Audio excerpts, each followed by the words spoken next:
Hello दोस्तों, आप सबको इन्फोटेक चैनल में स्वागत है। आज मैं आपको खतियान के किस्म के बारे में बताने वाला हूँ।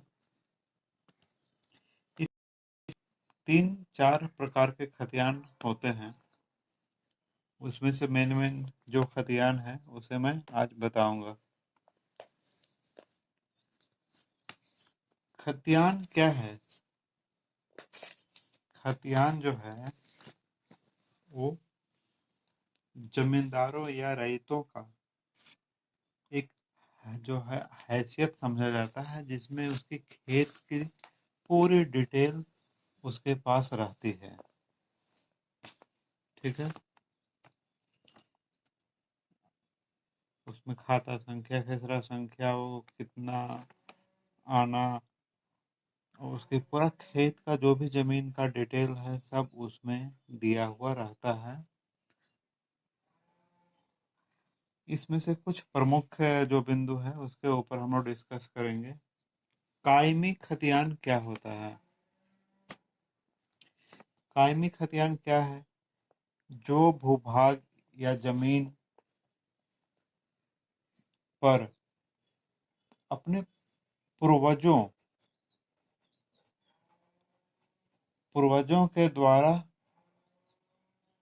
उसे मिली है और उसका सरकार को लगान भरा जाता है। तो वैसे जमीन को वैसे वैसे जमीन का जो खतियान बनता है उस जमीन को कायमी खतियान कहते हैं।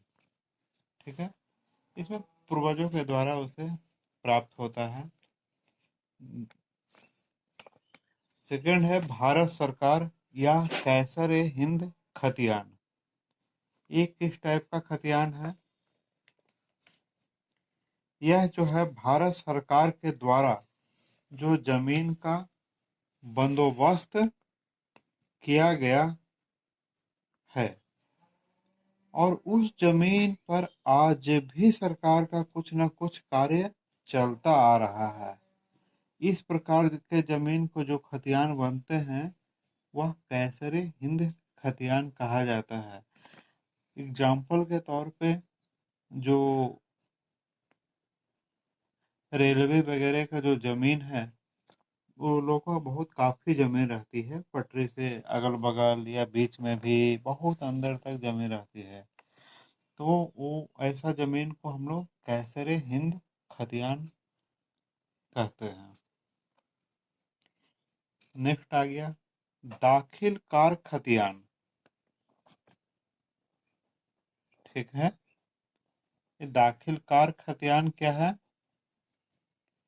जिस जमीन पे रैयत यानी जमीन की मालिक 12 वर्षों से अधिक वो उस जमीन की दखल करता है और उस जमीन की उसके पास पेपर है और सरकार को लगान देती है, वैसे जमीन को दखलकार खतियान कहते हैं। ठीक है। उसके बाद आते हैं गैर दाखिल कार खतियान। इस प्रकार के जो जमीन है जिसमें कम से कम 3 साल से लेके 12 सालों तक रैयत का कब्जा रहता है और उस जमीन को जो लगान बनता है या खतियान बनता है, वैसे जमीन को गैर दाखिल कार खतियान कहते हैं। तो इस प्रकार के जो खतियान है कुछ इसमें हम इसमें बताएं और इसे थोड़ा ध्यान में रहे। ठीक है। Thank you.